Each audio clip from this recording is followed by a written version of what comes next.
मोहम्मद खान बंगश की मृत्यु के बाद सत्ता हस्तांतरण के लिए राजनीति चरम पर थी। अपहरण से छूटकर आई बीबी साहिबा ने अपने बेटों व पठानों से परामर्श के बाद अपने सौतेले बेटे अहमद खां बंगश को पठानों के लश्कर का सरदार नियुक्त किया। अहमद खां और रुस्तम खां में यह समझौता इस शर्त के साथ हुआ कि युद्ध जीतने के बाद आधा मुल्क रुस्तम खां को दिया जाएगा। अहमद खां ने सरदार नियुक्ति के बाद फौज तैयार की और सन 1785 में खुदागंज में युद्ध किया, जिसमें नवल राय मारा गया। नवल राय की हार हुई। इधर सफदर जंग जलेसर जिला एटा में सूरजमल जाट को अपने साथ लेकर बढ़ता चला आता था। इस स्थान पर भी लड़ाई हुई। इस युद्ध में रुस्तम खां सूरजमल जाट के हाथों मारा गया। उधर अहमद खां बंगश ने मारहरा के युद्ध में सफदर जंग वजीर को जख्मी करके दिल्ली की ओर भागने पर विवश कर दिया। राजा नवल राय के कत्ल के बाद बदले में अहमद खां बंगश के 5 भाइयों, जो कि इलाहाबाद के किले में कैद थे, और 5 चेले जो दिल्ली में कैद थे, को कत्ल करवा दिया। इस शर्मनाक हार के बाद सफदर जंग वजीर दिल्ली दरबार में बहुत जलील हुआ। फर्रुखाबाद में अहमद खां बंगश की रियासत शाही आदेश से बहाल कर दी गई।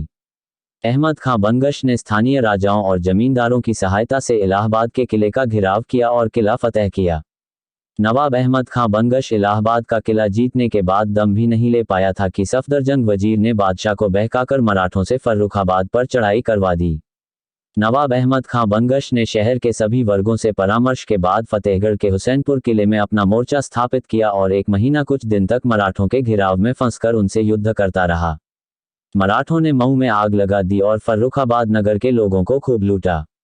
सफदर जंग वजीर और मल्हार राव होलकर का दबाव अधिक बढ़ जाने के कारण अहमद खां बंगश को गंगा पार भागना पड़ा। शाहजहांपुर, आंवला और रोहेला सरदारों व पहाड़ी इलाके के राजा अल्मोड़ा से सहायता प्राप्त करनी चाहिए। उधर रोहेला सरदारों की दिल्ली पर अहमद शाह दुर्रानी के हमले और पानीपत के मैदान में मराठों की पराजय के बाद परिस्थितियां बदल गईं। इमादुल मुल्क गाजीउद्दीन खां के प्रयासों से फर्रुखाबाद की रियासत फिर बहाल हो गई और नवाब अहमद खां बंगश अपनी रियासत फर्रुखाबाद में फिर वापस आ गया। अब नवाब ने उजड़े फर्रुखाबाद का पुनर्निर्माण कराना प्रारंभ किया। घर आबाद होने लगे और बाजारों में रौनक वापस लौटी।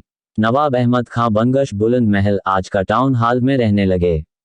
नवाब ने फर्रुखाबाद कोठा पारचा जदीद में एक नई टकसाल स्थापित की। एक शाही सिक्का पहली बार जारी किया गया।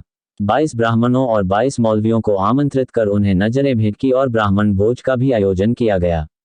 उन्हें स्वर्ण मुद्राएं भी दी गईं।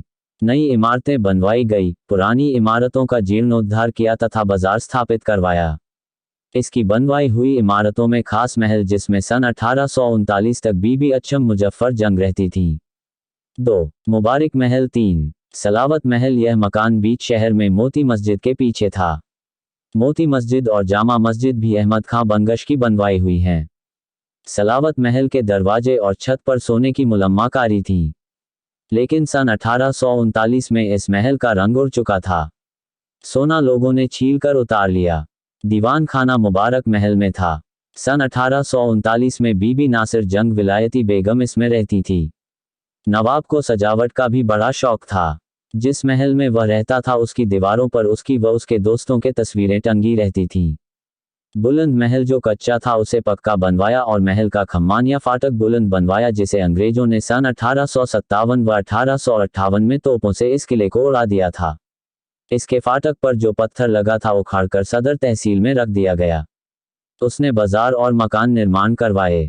मऊ रशीदाबाद के किले की भी मरम्मत करवाई। फर्रुखाबाद की सड़कें जो जगह जगह पर टूट गई थी, की मरम्मत करवाई। हयात बाग को नए सिरे से बनवाने पर तवज्जो दी।